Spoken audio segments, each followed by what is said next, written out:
welcome to Mr. and Mrs. Campbell's groundbreaking ceremony.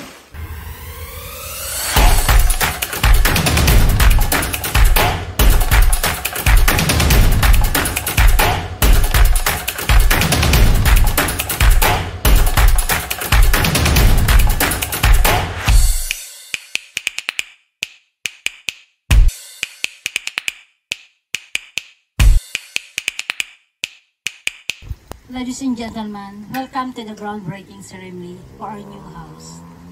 I have dreamed of having this house in an area like this all my life.